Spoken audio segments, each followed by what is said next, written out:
everybody, welcome to part 2 of How to Go to School, Parsley Mimblewood Saves the World by Mike Forde and illustrated by Rebecca Sampson with the cover designed by Sarah Bessick. So in part 1, we met Parsley Mimblewood, who was helping us understand about how not to go to school, because she's done it every day forever. She gets homeschooled and learns interesting things about how to milk grumpy goats. So let's start chapter 4. Chapter 4, how to teach yourself better than a teacher could teach yourself. Tuesday the 31st of March 2020. Today I've been thinking about the number 2. That sounds kind of babyish, doesn't it? Let me put it another way. Today I've been investigating the properties of the number commonly referred to as 2. It all started when I was feeding my animals. Dogs have 2 eyes and 2 ears. Goats have 2 horns. Even Bo has 2 arms and 2 legs and 2 kind of snotty nostrils. And that got me thinking about all the 2s that animals have. Birds have 2 wings and 2 feet. Dolphins have 2 flippers. Crabs have 2 claws. And Stichosaurus, the stick insect, has 2 antennae. But some things don't come in 2s. Dogs have 4 legs. Beetles have 6 legs. Octopuses have 8 tentacles and centipedes have 100 legs. Millipedes have 1,000 legs. Some ladybirds have 6 spots and some have 8 spots. Bo has 10 fingers and 10 toes. Then I started looking at the plants in my garden. The daffodils have 5 petals. One of the daisies I looked at had 35 petals and another one had 42 petals. The dandelions all had different numbers of leaves.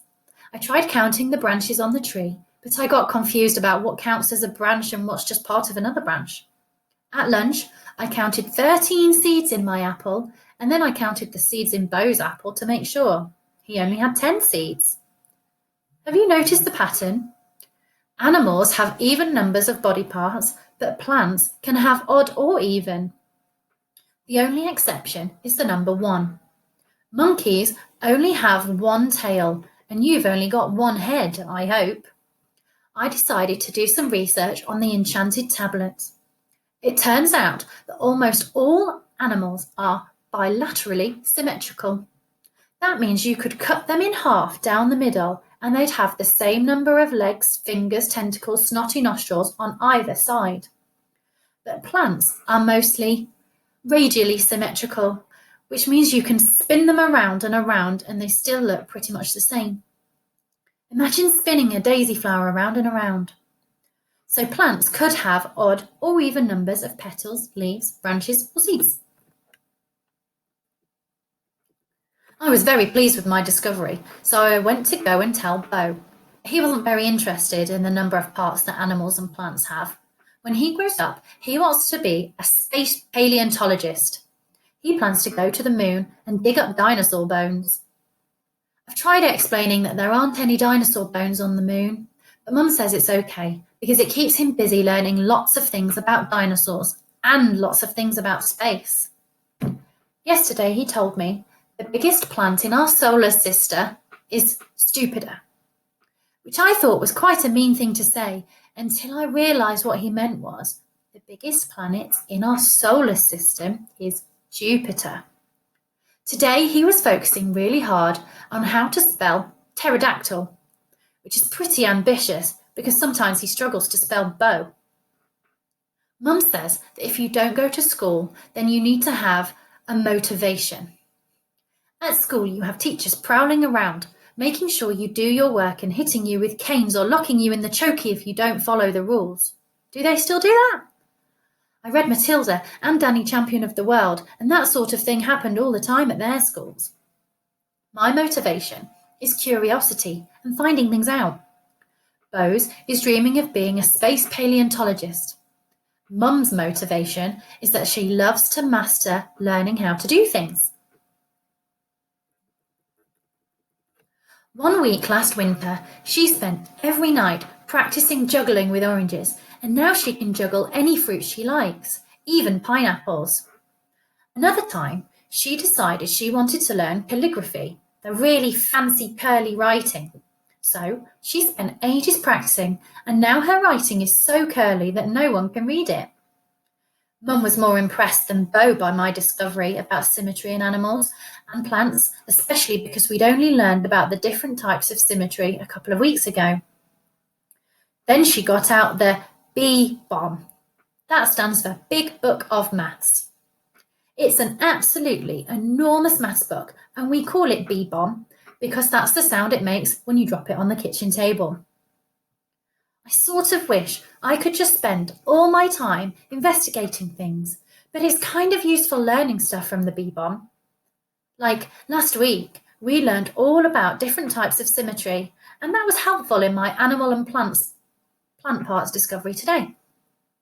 After maths, I did some writing, this book, and Mum told me to write down some more questions about motivation and learning things at home. So here they are. What's your motivation? Are there any other types of motivation? Should you only have one motivation, or can you have different ones? What else do you need to help you learn at home? Maybe you could think about these questions together with your families at home. Chapter 5. How to feel joyful, disgusted, worried, angry, sad and hopeful. Wednesday the 1st of April 2020. In the corner of Bo's room, we have a big wooden toy house. A couple of years ago, we went to town to go to the cinema, and on the way home, we saw this beautiful toy house in a skip, and Mum stopped the car and put it on the back seat on top of me and Bo, and we took it home. We sanded it down, then painted it green and gold. It's called the Inside Out house because the film we watched was Inside Out. We went down to the river and we collected loads of interesting looking stones. Then we painted them with different feelings. I painted a big frowning face on a pointy red stone and called him Anger. And his big brother is a jagged black rock called Rage. Sadness is a perfect round pebble.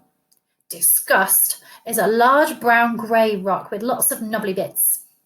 Worry is a greenish stone that's just the right size to squeeze in your hand. And Bo found a perfect flat rock, a perfect flat round skimming stone, and said that we should save it to be joy instead of throwing it in the river.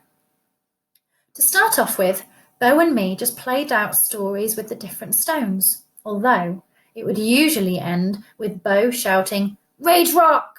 and smashing all the other stones with rage.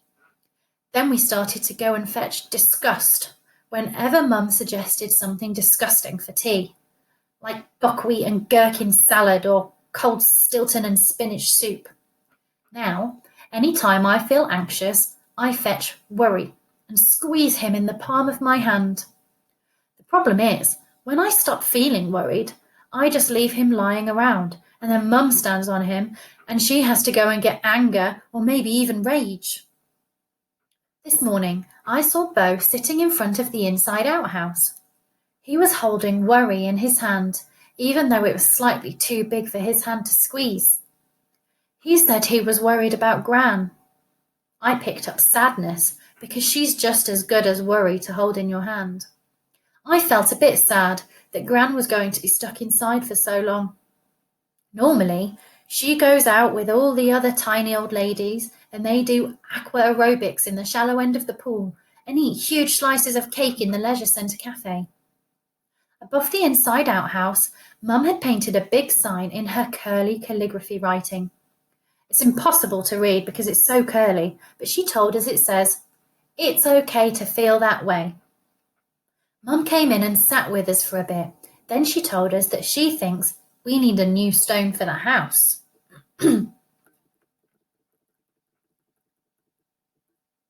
She wouldn't tell us what feeling it was or even what the stone should look like, just that we'd know when we saw it. So we all put on our wellies and trudged down to the river. Pretty soon, Bo had forgotten about looking for the special stone and was just looking for dinosaur fossils. But me and Mum kept looking for ages and ages until my fingers were frozen to icicles and Bo had made an enormous pile of dinosaur fossils. Eventually, I saw the stone we were looking for. It was under the water, lodged beneath a big craggy slab that I had to lever up. The stone was really small, about the size of an acorn, and it glistened. When you held it up to the sky, the light gleamed through it and it sparkled like a crystal. I knew Mum would love it. "That's it," she said, beaming. "What is it?" I asked. "It's Hope." We took Hope home and introduced her to all the other stones, and then Mum painted another sign to go above the house. She had to read it out to us because of the curly writing, but it said, "Hope is the thing with feathers," which is a poem by Emily Dickinson.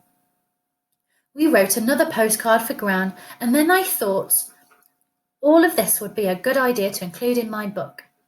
Here are some of the questions that me and Bo thought of. Are you worried too? Bo. Do dragons like soup? Bo. Who could you talk to? Me. How do your grown-ups feel? Me. Do dinosaurs like soup? Bo. Is it okay to feel that way? Mum. There's a picture of their house, look, that says, "Hope is the thing with feathers." Chapter 6. The last chapter of my book, Thursday the 2nd of April 2020. This is the last chapter of my book. By now, you're an expert on not going to school. You could probably do it in your sleep. Pretty soon, you'll have forgotten how to go to school. Now I've finished writing my book, here are some new projects that I'm going to try. Build a seawall across the river. Ask Tui to teach me to speak Maori. Learn how to juggle pineapples like Mum. Teach Einstein and Meatball the dogs to perform tricks. Teach Bo to perform tricks. Invent an 8th imaginary friend. Create a stop-motion animation with the feelings in the Inside Out house. Phone Gran and write a report about all the interesting things that have happened in her life. Create a friend for Stickosaurus, the stick insect. Investigate the number 10. Help Bo learn all the words to "I Got Cabin Fever." So thanks for reading. If you enjoyed this story, please consider making a small donation to the NHS on our download page, which I have done before reading this book. I hope you enjoyed it. Why don't you try and make some of your own stones to go in an inside-out style house? It depends on the kind of feelings that you and your family are having, if you've got cabin fever or not. Hope you're all safe, hope you're all well. We miss you all. Bye-bye.